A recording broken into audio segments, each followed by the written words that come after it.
Hi, folks. Welcome to another episode of Film Study. This is Ken McCusick. Today's show kicks off the draft season officially with our 10-1 countdown of quarterbacks. So a position maybe the Ravens won't take a player, but certainly they possibly could. In fact, I would make the argument they might be the only team in the AFC North who's looking for a quarterback. But here to discuss their guys and have that 10-1 countdown with me in the format you're used to is Jordan Coe. Jordan, how you doing? Good, Ken. Thanks for having me on. Always a pleasure to talk football with you, as you know, Jordan. And let's go ahead and talk about a little bit about this quarterback class, but maybe we take a moment or two in terms of needs for the Ravens. Obviously, the Ravens lost Tyler Huntley, to the Browns this offseason. They re-signed Josh Johnson, who obviously is the long-term answer at quarterback. So they'll have him, for the next 8 years or so. Now, seriously, Josh Johnson is 38, 39 years old now. He's a one-year Band-Aid to this current situation. So the Ravens will have to figure out at what point they draft a quarterback or find another one from a cast-off pile or whatever it might be. Is this the year they draft a quarterback?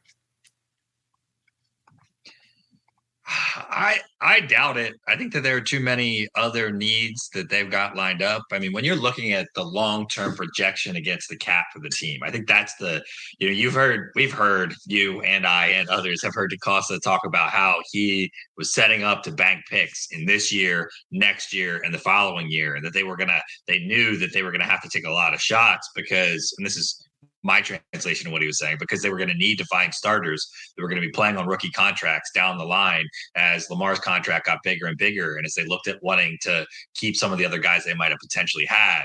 And so if you're firing from the holster, so to speak, in terms of trying to catch guys that are going to ultimately be starters, then you're going to have to take players that aren't quarterbacks. And so maybe there are undrafted guys at quarterback that the Ravens can look at, do something similar like they did with the trade at the end of last year. I think it's probably unlikely, especially given that the Ravens needs, particularly on the offensive line and at pass rusher, that they're not going to take guys that they think are both projects and guys that they think are going to be contributors from those positions. And it's just going to absorb a lot of the draft capital from my perspective. That could well be. And it's not like there won't be a guy they could try on a UDFA contract at quarterback. We'll see how deep that goes, but there are some possibilities, and there's some other guys that I certainly wouldn't waste a draft pick on among the top 15 or so quarterbacks in this draft. Who I just don't think are worth it. Very interesting draft in terms of a highly barbelled set of quarterbacks. There's almost no one in the middle. There's almost no one who's around 3 or 4 guy to me. And I know we'll discuss this as we go through, but this is really one name I have on my list who's probably around 3 or around 4 guy. Everybody else, I think, either is a day 1 or early day 2 pick, which I basically think favors the Ravens, by the way. Could really stuff a lot of the top 29 before they pick. Yeah, I mean, we're hoping to see what the top, depending on who you have set accordingly, 5 guys go off the board before, up to 6, right? Before the Ravens end up taking their draft pick. The merrier. You want to see these draft picks. Also, you get the leverage of the Ravens being in the inverse position of the one they took advantage of with Lamar Jackson, where maybe someone's willing to pay a little bit more because that option year for quarterbacks carries a little bit more value than other positions. You're just regardless of how much that's going to cost and how much quarterbacks cost, you're going to want to be able to exercise that option if you have a guy that hits. So, if we're talking about Penix or Nix that are falling towards the end of that round, maybe there's somebody that wants to come back up and get them, and that's going to be to the advantage of the Ravens. Yeah, I think so, absolutely. And I think those are the 2 names. And if number 5 is drafted at 29, I think that might be the ideal situation for the Ravens to trade for that last pick, because it's a fairly long fall down after that in terms of what you get in terms of a possible early return on that player. And we're going to go through a lot of this as we go. We'll be thinking about, who might make a reasonable backup in later rounds. By the way, just going to plug the watch party for right now. And we'll be going all 3 nights of the draft, but in particular in the first round, our coverage and our viewing party is all about how does this affect the Baltimore Ravens? how did this pick help the Ravens, hurt the Ravens, change the division in some way, not go against the Ravens' need, or conversely take away from a need that the Ravens really have, and now force them to reshuffle their board and decide whether they want a PPA player or whatever. But that's how we look at draft night. We don't do a lot of special interest. We don't do a lot of other stuff. That's what we're interested in. So if you're interested in that kind of a party, that's a good one to come and watch with us. It's an intimate gathering, lots of opportunity for questions and hand raising. Great panel of people on the show always. So really appreciate it if you folks will log in and watch the draft with us. Have some fun. So let's start. We do a 10-1 countdown here, and Jordan, I'm going to let you go with number 10 first. And to the degree we have overlap here, I'll just respond to what you've got, and we'll move on. Yeah. So Jordan Travis is my 10 guy. Toolsy, athletic, winner, gritty, kind of Anthony Richardson, super light in terms of kind of not great mechanics in terms of his throws, but can do some stuff out of structure. He gets onto my list because I think that these are the type of guys ultimately that the NFL is looking at in terms of backups. I think everybody needs to be a little bit prepared as the evolution of quarterback continues to happen. And I think when we get to the top of this draft, there's definitely a guy that is more in that, mobile athletic type. And so I think you get the ability to take a flyer on guys like Jordan Travis, who stock might have gone down a little bit also because of, his injury, gruesome injury, really, really brutal. But also just didn't get a chance to play in some of those top tier games against top tier competition one more time that he might have been, that might have helped push him up into that kind of mid-tier draft stock that you talked about this draft lacking. Yeah. I mean, it's certainly for a team that can afford to have a redshirt year at quarterback. And you can afford to have that if the guy can do some work. And I think that Travis is going to be in a position where he can at least work with a quarterback's coach, learn a system, et cetera, et cetera. Obviously, he can do any kind of classroom work, but the question is, can he really learn to execute on spot? He's my number. I think I had him at number 9 here. I do have a set of concerns about him. And the first is very small hands at 9 inches. And by the way, a couple guys in this class are in this same thing. I know you guys are going to get on me for arm length and offensive tackles, and this hand size is a real big problem for quarterbacks. If you can't, you often have a trouble throwing a tighter spiral, which is the B level problem with small hands. The A level problem is sacks have a much higher percentage of fumbles that accrue from them. And you want the example from Ravens history. It's Tony Banks. Jordan Travis has 23 fumbles in 49 college games. Not all those were on sacks, of course. He had fumbles with the snap and whatnot, but that's a large number of fumbles. He's not a tremendous rushing threat, but he is a rushing threat who had 1,950 yards in college, kind of a pedestrian 4.7 yards per carry for a quarterback is not great. You look at who he is personally. I think he projects to an RPO heavy scheme, which kind of gets at some of the comments you were making earlier.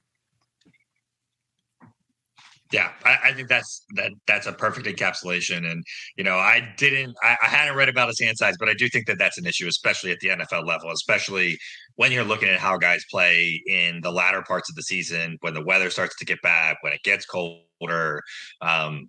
It's not that it can't be overcome. And so maybe if you're looking at him as a flyer or as an undrafted free agent type because he's drifting, then you can overlook it because it's a 7th round pick or it's a guy that you're just bringing in, and you can find out whether or not he can overcome it.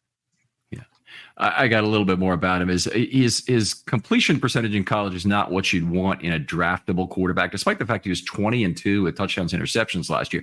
People are going to gravitate to that. And they're going to say, oh, look at this. And, led to a pretty good overall passer rating and whatnot. But the truth of the matter is that the 20 touchdowns is not an impressive touchdown per game performance for an ACC quarterback. It's for a draftable ACC quarterback. Let me be clear about that. It is impressive for an ACC quarterback.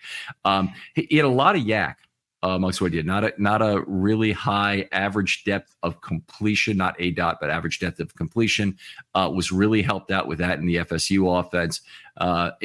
One of the other things is that he doesn't really have the great velocity on his throws. And I think that is something that is going to come into question more as there's more effective pressure against him is how does that turn into things. And he's been afforded the luxury at Florida State of being very careful with the football on his throws, not necessarily, in terms of having it dislodged, but being very careful of it on his throws. And when he does that, he's going to have to make more tough decisions, more tough reads, more tough window throws at the NFL level, throwing between level 2 and 3, where windows close very quickly. And if you are, focused on the trailing player and the differential speed, you lose that window closing. I'm thinking Geno Stone and Joe Burrow, which that specific play is going to come up a couple times during this QB analysis, because I think there's a couple of guys who arm strength is really a question, and it's one of the things you really can't afford to be short on.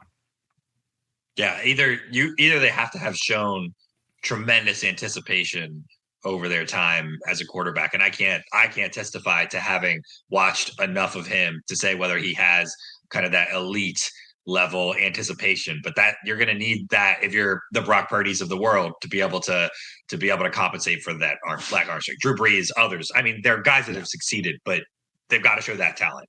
They either have elite accuracy like Brees. Brees is one of the most accurate quarterbacks of all time, or they play in a structure where they can get rid of the ball so quickly with multiple fakes, and they're so in tune with it. And that's like an older Brady or Manning. That's what they fall back into, is they can manipulate a defense so quickly within those first 2 seconds, twice sometimes, to then throw a slant pass. And I just associate a lot of that. I wouldn't want that as the starting point for a new quarterback, other than a guy who's taking a flyer on in a very late round. I wouldn't want this as the starting point for a new quarterback. It's just, it's not an exciting way. It's not an exciting constraint to have on your offense to be starting with that. All right. We move on to my number 10 guy. All right. Let's talk about Michael Pratt of Tulane. Another guy I'm not really crazy about him. I have him ranked lower than Travis, who I had at number 9. He'll be 23 in September, which actually makes him one of the younger quarterbacks in this class. There's not a lot of young guys in here. It's a lot of guys who are either 24 already or will be 24 very soon. He won't be 23 to September. Here's my problem with Pratt is he doesn't look like a great athlete at this. He looks like a very coached up player to me. A guy who is able to manipulate defenses some, pretty good in terms of his footwork, pretty good in terms of his reads. That takes him beyond some marginal arm strength that he has, but I think it also limits his upside at the NFL. I've got some other things to say, but just initial comments from you.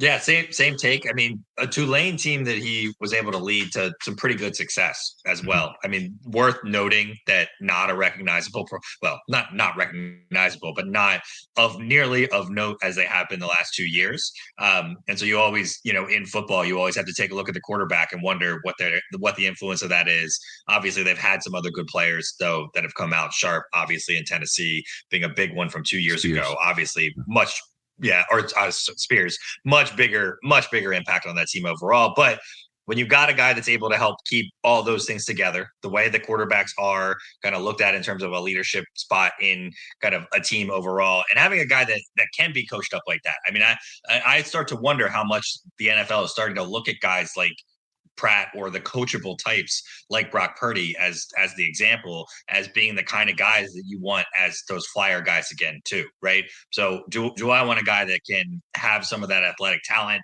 or, looks the part, so to speak, but maybe, the competition that they're playing against matters less, or they have a really good wide receiver and they're just kind of throwing it up to them. We'll talk about, another quarterback later that at the top end of this, that I think there's some concerns where the system, the players impact him more. And so you're looking for a guy that's coachable and a guy that you want to keep around, a guy that's not going to make trouble, a guy that you can do something with, and they come in late in the games too.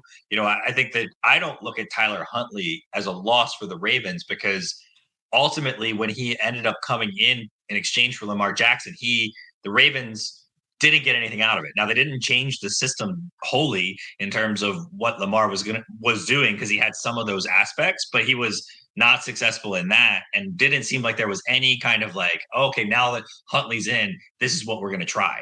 And then you get caught in purgatory where you've just got a guy playing quarterback, and the rest of your team then has to be so good to supersede. You've got to be the early 2000 Ravens to get something out of that. Well, I'd rather have a guy that I can be coaching up behind the scenes to be ready to step in and maybe execute 2 or 3 very specific things. I think maybe someone like Michael Pratt can give you a little bit of appeal in that sense. I like that argument. I really do, in terms of being a guy who could do something different than that maybe that team has already put on film with their even a star quarterback like Lamar Jackson, that you could coach him to do something different, in fact. And I think that was a lot of the problem with Huntley was, he's a very linear runner, didn't have any wiggle at all in terms of his ability to get by anybody. And I think he couldn't jump over a pile. Was you and I have that bad shared memory together, but anyway, sorry. I wiped that memory completely off my mind. Went to that game in Cincinnati, and there was a charge that showed up for $3 from a hotel, but it wasn't clear what it was on my credit card. And I'm like, this is crap. I didn't make any charge there. And where was this? And they told me it was in Cincinnati. And it said, it looks like it might have been from a vending machine. And I'm like, oh yeah, I completely blocked that out of my mind. All right. Anyway, awful. One of the good things about Pratt, I thought, was good up and down throws. There's a few quarterbacks in this draft who have it, and there's other quarterbacks who don't have it in this draft. But Pratt is one of the guys who can make those touch throws between level 2 and level 3.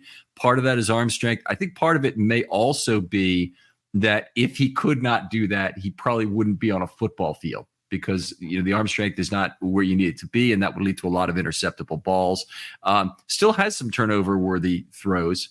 PFF had him with a fairly high turnover-worthy rate. It's one of the things. If you watch highlight videos of a quarterback, you don't see the percentage of turnover-worthy throws. So no matter how much kind of film you watch, you still have to look at stats like that to try and figure out, does this player make sense or not?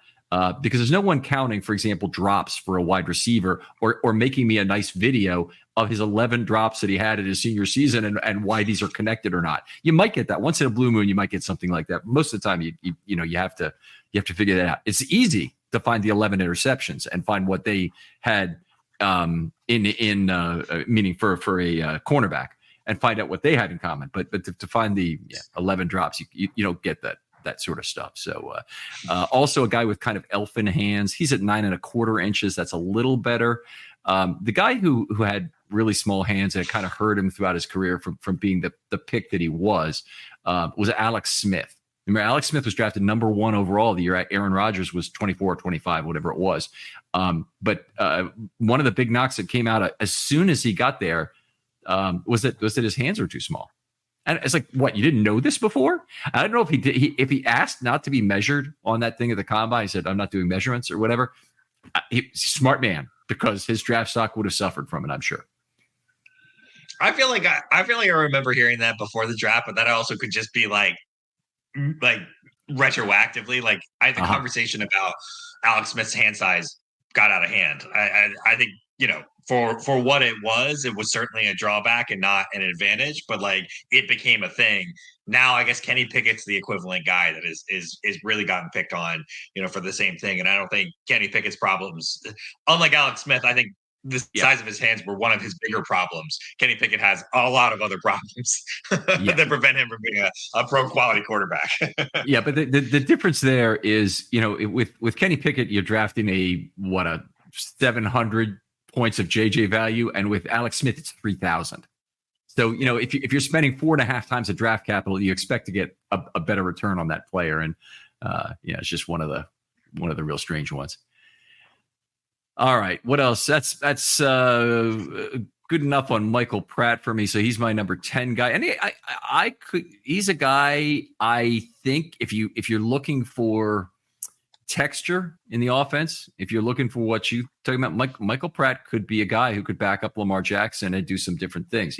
He's not going to be running an RPO offense in the same way, but I think he could come in and do some different things. He could take advantage of what you have at tight end.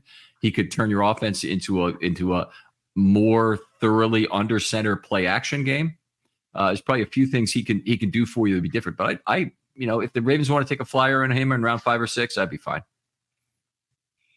Yeah, I think we're going to see more under center, two tight end running sets in this upcoming year. And if we don't, I'm going to be upset. I know you don't feel as strongly about that as I do, but especially if they're not going to move on from Ricard for the cap space, but they are going to move on from a guy like Morgan Moses. I want to see two tight end sets. I want to see Lamar under center. I think he's proven to be more than adept enough on the naked bootleg, even with that free rusher, to still, at least at the current athleticism level, be able to negate some of that stuff. And if the Ravens aren't running no huddle, 12 personnel going in and out of shotgun and under center with the exact same personnel this upcoming year, then I don't know how they're not seeing it. Okay. All right. It's an interesting way to go. That's my soapbox for the night. Did you have Pratt on your list at all, or was he off? I did. I actually had him at 9. Okay. You had him at 9. Okay. So now I think we've covered 9 and 10 for each of us, right? So I have Travis Pratt and you have Pratt Travis at 9 and 10. Okay. So who is your number 8 guy? My number 8 guy is Austin Reed, who a little bit more prototypical, 6'2", good numbers. Obviously you got to take Western Kentucky with a grain of salt, but in the 2 years that he played there, over 70 touchdowns, just I think 21 or 22 interceptions. So from a statistical standpoint, obviously playing above the level of everybody in the Western Kentucky's competition was looking at playing against. And I think that there's also a system coming out of Western Kentucky with Bailey Zapp coming in before him, being potentially having some read on decent quarterbacks or guys that at least could be cuspers when they come to the NFL level. And so when you're seeing that kind of performance, having a 40 touchdown year in his junior year, a guy that's worth taking a look at. Fair enough. Now, you remember, this is the first one we're going to have a significant difference on, and maybe it's not that significant. Austin Reed is a no for me, but he's a no because of the Ravens kind of system and the talents they have. He's also a no because I don't think he fits very well into the prototype NFL offense of you want to, a quarterback who has some mobility, at least to navigate the pocket, and extended times are not negative, and he can run a little bit. The Austin Reed stats are really damning in terms of his running. 35 rushes, just 1 missed tackle forced, and 0.8 Yakko per play. So he's like the anti-Jaden Daniels. We'll get to Jaden Daniels a lot because he's amazing in terms of his Yakko. He went 11 for 105 as a scrambler, but that resulted in just 4 first downs. Now, how do you get 105 yards on 11 rushes, scrambling the football, and only get 4 first downs? Well, the probable reason is you go down short of the sticks, and the defense is realizing exactly how they can manipulate to get you to the ground, or you're running on 3rd and 15 when you shouldn't, and you get 11 yards. There could be some reasons, but that's ridiculous in terms of success not relating to first downs. Didn't get sacked a lot because he's the quickest release quarterback or very close to it in this draft at 2.43 time to throw. There's just such a current against a quick read QB offense. And I think it's something that, you really have to grow into over many years. And Manning and Brady earned that right late in their careers when their arms were weaker because they could still manipulate defenders very effectively. And Austin Reed, that's really his game coming out of school. Frankly, it's, Joe Burrow would be the counterexample as a guy who is doing it pretty well early in his career. But I think we're already starting to see Burrow's limitations, bubble up, particularly when he plays the Ravens, in terms of always wanting to get the ball out so quickly and to the outside that the Ravens, are very effective at getting it stopped. Yeah, well, and I think that I didn't really, as we kind of proffered earlier, didn't particularly love any of the quarterbacks in this range. You're not asking for a lot. You want a guy that hasn't seen a lot. His rushing numbers are abysmal. The fact that he had 135 rushes or nearly 135 rushes in his college career with such terrible results is particularly stunning. He's not even getting 11 yards on 3rd and 17 if your average is all the way down at 2.4 and 2.5 over those years. But again, in this range, you're looking for a guy that these are probably all going to be most likely potentially practice squad quarterbacks, especially with the advent of this new rule coming up this year where your third quarterback gets to be a practice squad guy that is available on these active days. I think it will be interesting to see whether or not some of these guys in this range and others that we haven't identified so far do ultimately get picked by NFL teams in this range, because they want to get them to their practice squad. They want them with them at camp over the summer. They want to convince them that being part of the system is going to be to their advantage, even if they're ultimately on the practice squad anyway. They're like, you can do that anywhere, but if you do that here, you're going to be a step or two closer already to being able to potentially get on the field, be the backup quarterback if the right injuries unfortunately happened, you're the starting quarterback. So those guys you might be willing to take a 6th or 7th round pick on one of these guys that you might otherwise in past years made a UDFA guy. Yeah, I mean, I would agree with that logic, and it'll be very interesting to see how this plays out under the new rule. To me, Josh Johnson is the perfect guy to keep on your practice squad, but 23 NFL teams may feel like he'd be a good third quarterback because of what he gives them. I mean, certainly he's played for almost 23 other teams. So at some point they did. So no, I'm just kidding. But he's, he's a guy who could be a lot of teams' number 3 guy, I think. And we've left Malik Cunningham out of this discussion a little bit. Now, Malik Cunningham got some snaps at wide receiver for the Ravens. Never got him at quarterback. Of course, I don't know how they were using him at practice or on the scout team or whatever. But do you think he's part of the Ravens' plans going forward? It's hard to say because, I would have felt like he was more likely to be part of the plans if it wasn't for the Johnson contract, and not that the Johnson contract is anything meaningful. And is it even fully guaranteed if he's cut? I mean, it's probably irrelevant actually in the broader scheme of things. So Cunningham could still beat him out, and it's not going to make an impact on the team overall. But it just felt like that signing seemed to signal that the Ravens don't think it's there for Cunningham. And maybe we're just reading too much into it. And the Ravens want to protect their interests with Johnson. They think that he's worth having stick around, and offering him a contract is worth more than the nothing, not doing so, kind of overall. To answer the earlier question in there, his contract is effectively guaranteed. He's got $985,000 of guaranteed money. So if I were Johnson, I would want that. Yeah. Obviously, in some sense, you might be okay being the practice squad player at that point, but you don't even have to do that, because as soon as you get cut, then you get the 985. Some other team picks you up. They're either having to pay you practice squad money in addition, or they're paying you. And there may be offset language. So I don't know all of the elements of this, but it, in his case, it's he's got a secure position, I think, with the Ravens. And it probably, the signing of Johnson, obviously that indicated very clearly that Huntley was headed for the door. But what does it tell you about a Malik Cunningham? Does it tell you that he can be the 2? Because it seems like Malik Cunningham, I guess, could be the 3, but that's exactly how the Ravens got him off of New England's practice squad.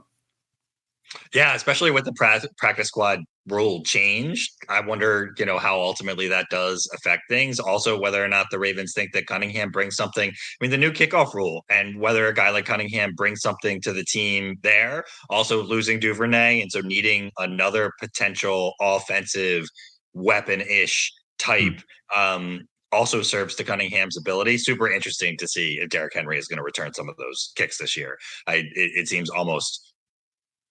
I think that's just a very interesting discussion for as kind of the season evolves, or we get closer to the season, and whether the Ravens are willing to risk his health for some of those impact plays. But, I think Cunningham's spot on the roster might be a little bit more viable depending on what the Ravens do with wide receiver depth as well. I mean, there's not a lot of depth in the room to begin with if they only draft one guy, and everybody else that we see coming in from a UDFA perspective is super toolsy. We already saw them not be able to sign Reynolds that came in. Is Gallup a guy? He was guaranteed some money in Dallas, so he's not going to need a lot of money. So see a guy that they bring in, but if they don't, Cunningham seems like, that's not a bad place to at least try to carve your spot out on the roster. Yeah. All right. So let's see. We been through your number 8 guy as thoroughly as you want to in terms of lead, or is there anything more? Okay. So he's on my no list. He's a not for the Ravens. And it's not because he's not one of the top 15 quarterbacks in this draft. He obviously is. He might even be one of the top 10. I could certainly see that. If you're just rating quarterbacks and are team agnostic, I could see, liking him more than that. But he's not for me, not for the Ravens system. And even with the good point you made earlier about trying something different when you have a backup quarterback in the game, I would still be hesitant on him. Well, my number 8 guy is the ultimate toolsy guy who his combine was so impressive. Joe Milton of Tennessee threw a 70 to 75 yard bomb completion that just seemed to come down out of the stratosphere pretty much and be caught. He overthrew somebody at that distance too. But very toolsy, not ready to go right now. But we're making this list for the Ravens, and we're trying to say, the Ravens obviously do not need a quarterback right away. They do not need a quarterback, we hope, in 25. But were he to be needed in 25 or 26, say, for some stretch of games, and obviously Lamar Jackson is still going to be a Raven at that point. He's a guy who's had success with a lot of warts at the college level, tremendous velocity. I've got some other things to say, but I'll give you a chance, first of all, to talk about where Joe Milton thinks it fits in your rankings. Yeah, he's next in my rankings at 7. Absolute, just toolsy stud in terms of what you're looking at. I mean, I would have zero problems with the Ravens. I was a bit more agnostic in my rankings of kind of where I came down on these as opposed to thinking about them specifically compared to the Ravens. But ultimately, if the Ravens... Hey guys, I want to tell you about the Eufy Video Lock, because when I'm not podcasting, my day job is a smart home specialist, and the Eufy Video Smart Lock is perfect. This is what you guys need to go get. It replaces the deadbolt on your door, so now you can come home without fumbling with keys. You can just type in a code, or even better, use your fingerprint to unlock. After 1 second, you put your finger there, pops out, my door's open. It's perfect. It also is an integrated video doorbell. We've all seen the video doorbells. We all know the ones that are out there. I've seen many of them get stolen. No one's going to steal this because it's your door lock. It's impossible for them to steal. There's no monthly fee. Other ones do. But this one, it'll record locally, so you never have to pay if you don't want to. The battery, it lasts up to 4 months. Plus, it notifies you ahead of time. And I mentioned earlier 1 second fingerprint recognition. No, I meant 1 second till it opens. The AI self-learning chip will learn your fingerprint even faster, and then it opens up. Completely keyless entry. No more keys. And I know I set this up as I'm a smart home specialist, but anyone can install this. All you need is a Phillips screwdriver. That's it. And then you're done. Guys, I love this product. Make sure you check it out. Now, here's the easiest thing to do. Just go on to Google or whatever you prefer and search Eufy Video Lock. That's EUFY Video Lock. Or visit eufyofficial.com/video lock to see how you can gain complete control of your door, just like me, just like Ken. Drafted him, I would have no problem with that. I thought the Ravens should have considered drafting the guy that Tennessee drafted in the 4th round a couple years Malik ago. Willis. Yeah, Malik Willis. I think that I like this idea of being able to know what you're getting from a mobile quarterback. Obviously, the Ravens were higher on Lamar Jackson than anybody else in the league. So if there are things that they see, in a guy like Milton that they want to have around, then I think you take him and you develop him. And if there are opportunities for him to play, and then you trade him and you pull you can pull the ultimate Patriots. This is kind of the inverse of the argument I was making earlier, which is that you have the asset of saying, we know how to develop this kind of guy. If other teams are looking for that kind of guy for their system or looking for a starting quarterback, are willing to trade a 2nd, 3rd, 4th round pick down the road of a guy that you've developed and either has put on, preseason tape or whatever that might be, this is the exact kind of guy that I think fits kind of within the Ravens. There are a couple teams that might be like he, a little Anthony Richardson-esque in terms of like how toolsy he is. And so like a team like the Colts, I think would be another team that should make similar considerations. Same with the Eagles for a similar, not the same prototype as Hurts, but again, kind of like within system and being able to do some of those things could kind of fit within that mold. So I would have zero problems with the Ravens making this their pick and him being kind of that second or third quarterback in the long run. A few things we need to talk about with Milton because there's a lot of warts here to go with all the good. But 6'5", 235. He'll be 24. Well, he either turned 24 already, but 24 in March is what I have in my notes here. So he is one of the older quarterbacks, not quite the oldest. There's a couple guys who are at least older than him, even in the top 10 here. He said 6 seasons of college football between Michigan and Tennessee. Obviously, he had, grading into some actual playing time here that finished at Tennessee. Accuracy is an enormous issue for this guy. Definitely has the accuracy of a sawed-off shotgun is what the term I usually use for quarterbacks who just, they force their receiver play after play to reach down, reach up, reach back is the worst. Reach up is very bad too. Reach up is deadly because you tip the ball and it can be intercepted. Reach back, the trailing cover guy may get the interception. You want to miss. You usually want to miss forward. He does move around the pocket fairly well and doesn't seem to have the same kind of fear of his feet that other quarterbacks have. Takes hits very well, really plays to his size in that regard. So he can take a big hit. And that's where, by the way, that is where quarterbacks get hurt. If you look at all the big hits Lamar Jackson's taken, Jackson really knows how to go down on a run play or a sack that's being converted to a run play, which is a lot of his sacks. Where he gets hurt or where he can get hurt is on quarterback hits.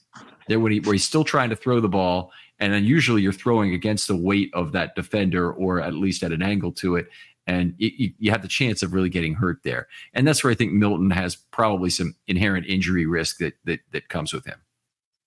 Yeah, that's the interesting thing about guys like Lamar Jackson and Anthony Richardson when they came out of college, which is that they showed these really wild swings in terms of accuracy. I think a big knock, even Lamar was coming out of Louisville, was that his completion percentage was just so low.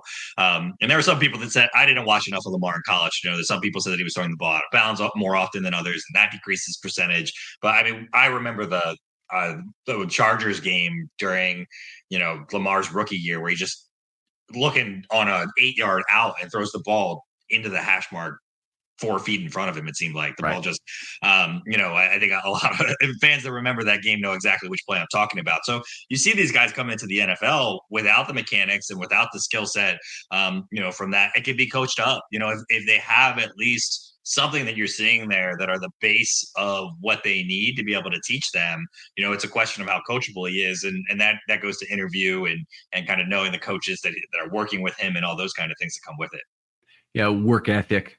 Is a lot of that. I mean, one of the things that has been so great about Lamar Jackson, and I think we sometimes lose sight of it for how important it was to his development. He did come into the league just a less accurate quarterback. His first camp, he's taking off running all the time on these passing drills, and I'm like, why is he doing this? We know he can run. He doesn't need to just get rid of the football, throw it. But he's a guy who sought out off-season training. And really made it work for him, particularly between 18 and 19. But I think he's continued with the thing because of its success, and he's really evolved as a more effective passer. Do I trust Joe Milton to be that way? Well, I'd have to know from the interviews if that really makes sense. Of is he a guy who would stick with that kind of thing? And I probably wouldn't even know then. I kind of you definitely cannot trust his quarterback coach at Tennessee. The guy you'd want to talk to is Matt Weiss, or one of the other Michigan quarterback coaches, and see what he was learning when he was there. And I think Weiss was actually the QB coach for at least 1 year of Milton being there. That would have been like 4 years ago. So Weiss might not have been elevated to that point, but I know he was when he first went to Michigan, or shortly thereafter, he became the QB's quarterback, the QB coach there. I got one other beef with Milton, but you had something to say. Oh, I'd say one thing to the positive for his coaching was for a guy that lost his job to an injury. So he beat Hooker out as a starter a couple of years ago, got hurt, lost his job. And in the environment, the way college football operates today, stayed at the school. That says something to me. We live in an environment, and Bo Nix is a guy. We'll get to him. I'm sure he's still ahead on your list. But guys that have jumped around to a lot of different places and kind of just had to, either because they wanted to, they had to. It doesn't really matter why. But to see a guy who lost his job to an injury stay at that place, even though he was essentially guaranteed the job afterwards, I still think shows some level of conviction or a little bit of a different mentality than what we might be seeing from, how college football is evolving. And I think all kinds of people have all kinds of different opinions about that. I don't see it as problematic, but I do see that then the guys that stay in programs like that should get feathers in their cap. Because there's a guy like Hook or a guy like Milton could have been mad immediately when he lost his job and wasn't told as soon as you're healthy, you get it back. Right. And left. And not even stuck around because of that. Here's I would have take a slight counter on that and say, if I'm Milton and I'm playing at Old Dominion, or I'm playing at Connecticut, or I'm playing at some school that is not at the top of the Power 5 conferences, then I would be probably moving on after an injury to make sure I got the best deal in terms of money and starting opportunity and all that. In Milton's case, he was virtually guaranteed the situation at Tennessee, which is still, a very solid SEC franchise. And you don't get much more visibility than that. So, I mean, I can't credit him for that decision the same way you are now. It's true. He came back and he took a spot that was left by Hooker, and he could have felt bad about it. But I'm trying to wonder, at what point was he supposed to say, oh, yeah, I'm hurt and I quit because now Hooker's playing well, but Hooker's going to be gone. Okay, I don't quit. I just don't credit him with what you're saying in the same way. But it would have been a bigger test anyway if he's at Old Dominion and he stays there after he gets hurt and comes back. One other thing to say about Milton that I want to make sure I get out, that he's all velocity and no touch. There hasn't been a quarterback like this in a long time, but meaning, there haven't been any that have been successful in a long time. I'll take you back to a very unsuccessful guy who had to do exactly that, and that's Kyle Boller. Just had no ability in his case to make the up and down throw. I think Milton is in the same spot now. Now, again, he's so toolsy. Maybe you can teach him to do that. Maybe you can teach him to make those good play action throws, consistently throw over the people in front of him.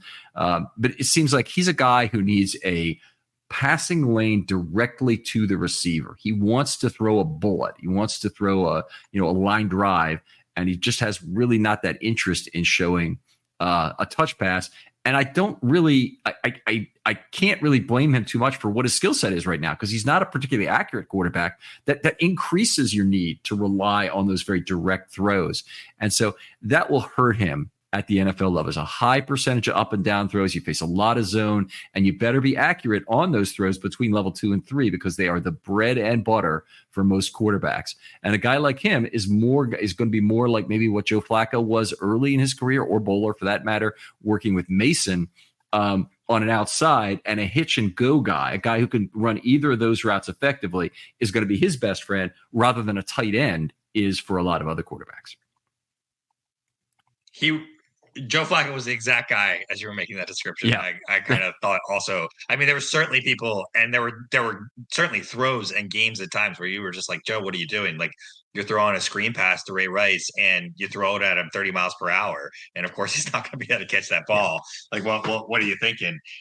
So, hopefully it's interesting. It'll be interesting to see, it feels like the NFL is in a slight evolutionary moment as these things ebb and flow constantly, where offenses are looking a little bit more for the anticipation and touch guy. And there seems to be a feel right now within the league that, like, that's especially within the Shanahan based systems, that those things are like heady touch, anticipation are gaining a little bit more value than big Milton, like 6'5" cannon of an arm types, where the Jamarcus Russell, Flacco, those kind of eras where it was like big, tall, strong arm guys were the guy, and it was almost unquestionable to have any kind of doubt about those being the most talented guys.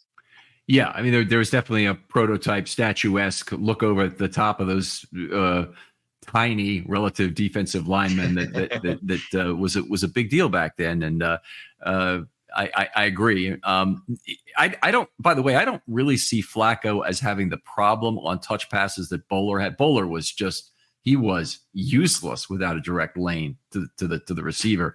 Flacco kind of depended on it a little bit with Mason. He depended on the checkdowns a little bit, but Flacco was a play action quarterback at heart, and he went between level 2 and 3 a lot in terms of trying to drag that those linebackers in and make them make a false step.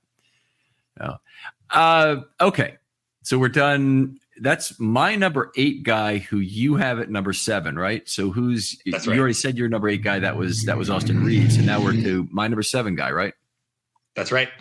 Okay. The only guy I think is in the middle of this draft. The only guy, because I think Milton is a round 5, round 6 guy. Maybe the Raiders or some team goes up. The Raiders particularly be kind of amusing because they wouldn't have learned from the Jamarcus Russell era, what the limitations of a quarterback like Milton might be. But someone will take a chance on him.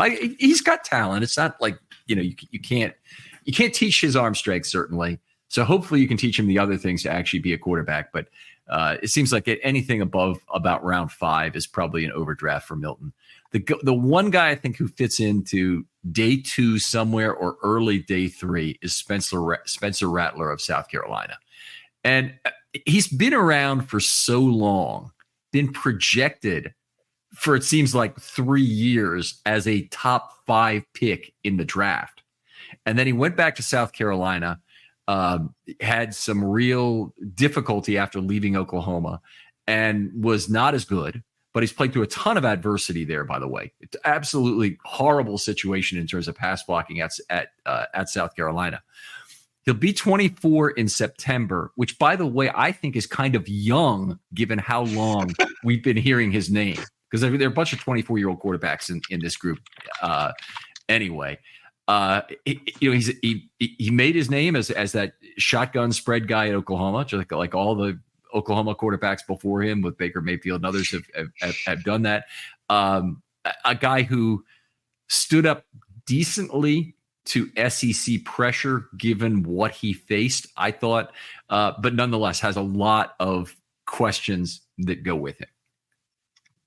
I think, to me, the reason he was the one guy I thought that might not be on my list that would be on your list. I mean, his transition out of Oklahoma and out of the spread system was one that, like, if there's anything that says it's almost more pro style, right? And you hear people talking about Joe Burrow coming out of LSU being pro style, and they even said Lamar coming out of Louisville, they played in a more pro style. You think of the SEC and everything that you get with that, right? And it's not just the approaches, I think, from offense, it's also the quality of the defenses, et cetera. And if Rattler would have been able to come out of school in 2021, out of Oklahoma, he probably would have been a top 5 pick.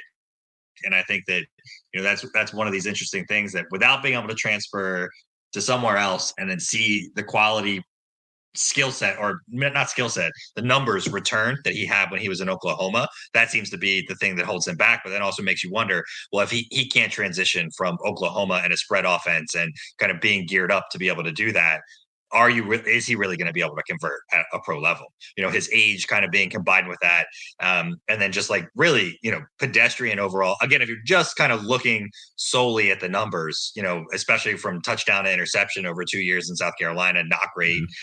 Completion percentage, not great. It's not bad. Certainly not as low as what Lamar's was when he was coming out of school. But again, just not where, for a guy that had the pedigree of what you wanted, the risk you run of being around for this long is that people feel like they've seen enough of you that your projectability is now gone. And I think that's where I kind of landed with Rattler.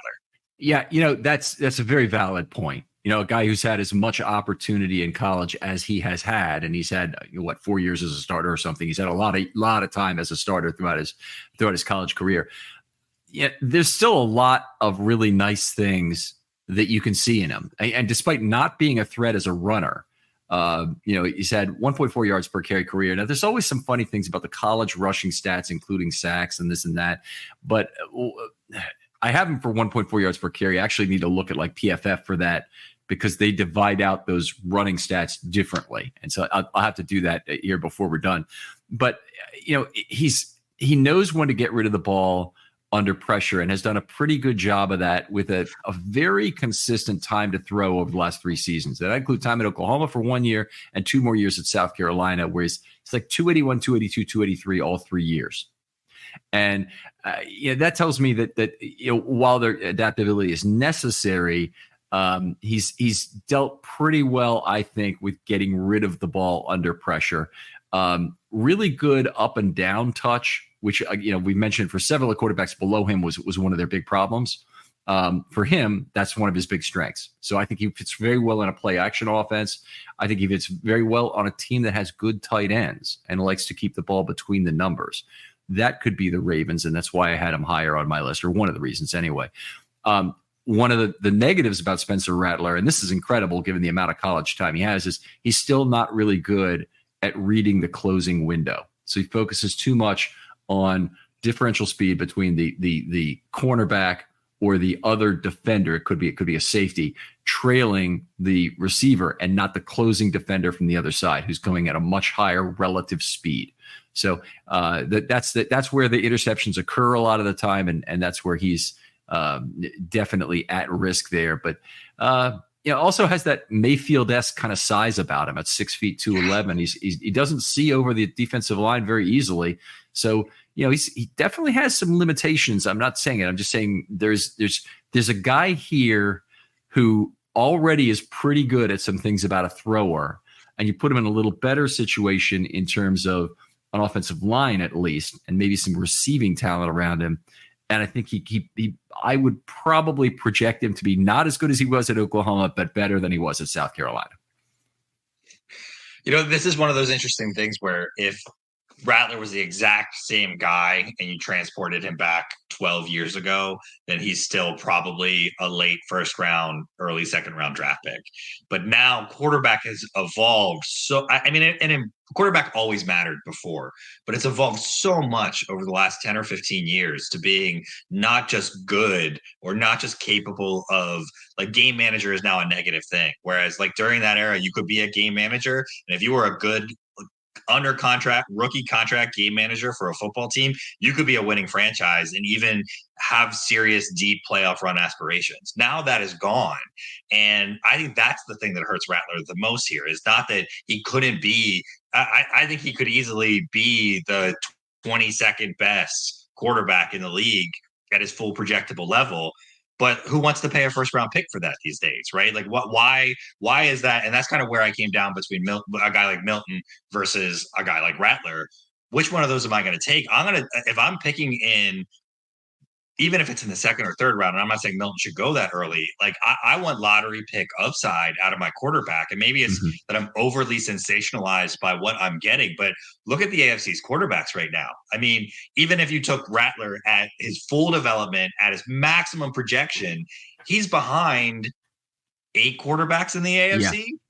Yeah. I see the point. And so it's just like, where, so how much draft capital do I really want to spend on a guy like this? And so, but there are teams that are built that are better positioned to have a quarterback be like that on their team. I just want a guy that has either shown me better upside statistically overall, shown me progression, shows me projectability.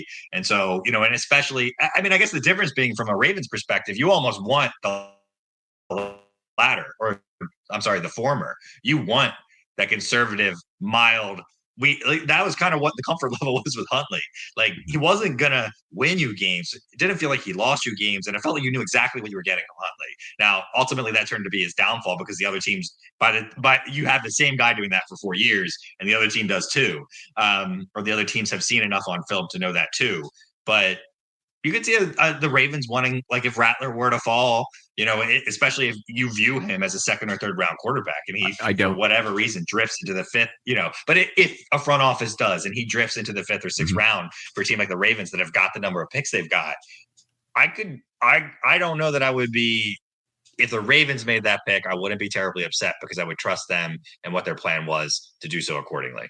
Yeah, I you know, I don't want where I think Rattler fits and why he's in the middle, where everybody else falls to one end. Everybody else falls to one end is I think he's the only guy you draft in round 3 or potentially in round 4 at some point, who you're not going to be so concerned about the draft capital trade-off. And I do understand the upside of Milton. I think your point is excellent that you need to have a high variance player at quarterback if you're going to have a chance to compete in a conference that has so many great quarterbacks. One of the ways, that you can compete in a conference that has a lot of great quarterbacks is there to be a bunch of injuries. You don't want to hope for that every year because your own quarterback is susceptible as well.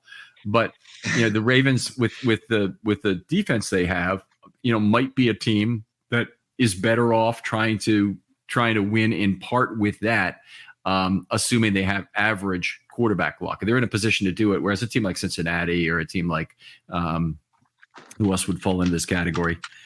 Cincinnati's a really big one. Buffalo probably does not fall into the category of being able to compete with their defense alone to try and win the AFC, but Miami certainly. But anyway, point being, depending. Well, not with Steve gone, but yeah. So anyway, I like the point. I like the notion that a high variance quarterback has more value. I think I understand that. I can't put Milton at all in the same category that I put Rattler. I think Rattler could help you in 2024 potentially if your quarterback goes down. I don't think Milton could do that. Yeah. All right. Let's your number 6 guy, I'm guessing, and we'll give away a part of the second part of this show by going through both of our number 6s, which is going to be interesting because we might have different guys here. We might not. Did you have somebody different? You already had Joe Milton at number 7. You had Austin Reed added in. So Spencer Rattler was my additional guy that was in my top 10. He's out of yours. So now we're going to number 6. Who is your number 6 guy? This one's going to be moderately controversial, at least based on the way draft charts are kind of being fired off at this point. But for me, it's JJ McCarthy. Okay. I don't see. I mean, he's got the prototypical size. He's the 6'3", quarterback. He has solid, in terms of his quarterback or touchdown to interception ratio at Michigan. Obviously, super pedigreed program though. Playing with a system, playing with coach that gets how to run a college football system, knows how to get the most out of his quarterback. I'm expecting to see these kind of numbers out of anybody Jim Harbaugh was coaching in college, especially with a running game that Michigan had to go along with it. And so obviously projectability matters a lot and where you want to see some of these guys go. The system and the amount that they ran versus the amount that they threw certainly holds McCarthy back. So you have to lean into the projectability over all of that. But I just didn't see it. In any of the highlights that I watched with McCarthy, just none of it really popped. There's from the other 5 guys in this class, and I think this is why McCarthy was the one. Like it's this almost the same analysis about Rattler about why I view McCarthy last. Is that Rattler same issue? Like there's no Milton has those wow plays, right? And for the other 5 quarterbacks that we've got in this list that are ahead of him, there's some wow plays, and it just felt like McCarthy was never that guy. And so if I have to pick first, I again want that upside in terms of the guy that I'm looking at. And I think that's the thing that holds McCarthy back. He showed progression over his career, great accuracy in his last year at Michigan, lots of positives and good things. And I think that he should go in that upper echelon of where all these quarterbacks go. He would just be the last one in my preference in these guys. Okay. So you still a first round pick, end of the first round? I think for him? Still a first round. Yeah. I still think a first round pick. All right, so I guess we're giving away some of the end of the show, but that's cool. I had McCarthy at number 4, and I've got multiple reasons for this, but the size, the frame is there without the bulk on it currently. He only weighs like 219 pounds at the combine, 6'3", so he's the right height for the quarterback. He's also the youngest QB in the draft. He just turned 21. So, if we project some of these guys as athletes when, maybe it'll work out and maybe it won't. And we project some of these guys to be bad because of age. We've got to give McCarthy the other end of this. Is even though he's fairly polished because he's played under Harbaugh, I mean, he is a guy who is still very young. Now, that said, there are a whole bunch of things that are not good, and there's some other things from a testing standpoint that are utterly fantastic. So I don't think he helps a team run an RPO offense. I don't really believe that, not at the NFL level. He's not a really big, serious run threat himself, which means you force that focus onto the running backs, and obviously that makes him not as effective. You don't get the false reads out of linebackers that you would like to get, probably with the McCarthy. Now at the upper end, he certainly could be projected into a Brock Purdy, because just about anybody could be projected into a Brock Purdy if they have elite other accuracy and manipulation talents. And McCarthy could be that guy. McCarthy's also bigger than Purdy. McCarthy's also much younger than Purdy. So, there are reasons why he's a first round pick and Purdy was a 7. He does have very average arm strength. And I think we saw that a lot, but you watch the combine, there's noticeable difference in terms of velocity between a McCarthy and a Milton and a Williams, for example, that is there. On the other hand, he had a 423 20-yard shuttle, and he had a 3-cone of 682. I want to put that 3-cone in context here. One pass rusher that he could face if he goes to the NFC North is Aiden Hutchinson. Aiden Hutchinson was like 667 on the 3-cone. It's a historic number among edge rushers, even though edge rushers are nimble cougars, panthers, whatever you want to call them, in terms of hopping on the quarterback, and that 682 number would look pretty good on a slot cornerback. I mean, that's just an outstanding 3-cone, and you just do not see that out of a quarterback very often. It's just off the scale. Accuracy is what he does. That's the business he's in. Good touch throws. He needs to have that with the kind of velocity he has, because there is a fairly substantial thing. I think, you look at the upside and you look where he is, and I think he's going to be a first round pick. He's not number 1 overall, so you're only spending a quarter of the draft capital you would on a Joe Burrow. But I think he gives you more than that back in terms of his potential to be Burrow-esque and end up being that kind of a quarterback who could do a lot of that. Always the case. What you want, one of the things I look for in quarterbacks who have average velocity is, are they really checking the front side of that window regularly? And he's a guy who had some mistakes there. So that's got to be coached up. And you know what? At 21, I hope there are a couple of things that he has to be coached up on, because if he's completely coached up, we've seen every little ounce of ability is the wrong thing. Every little last advantage is already played out on the field at Michigan. That would be a bad thing.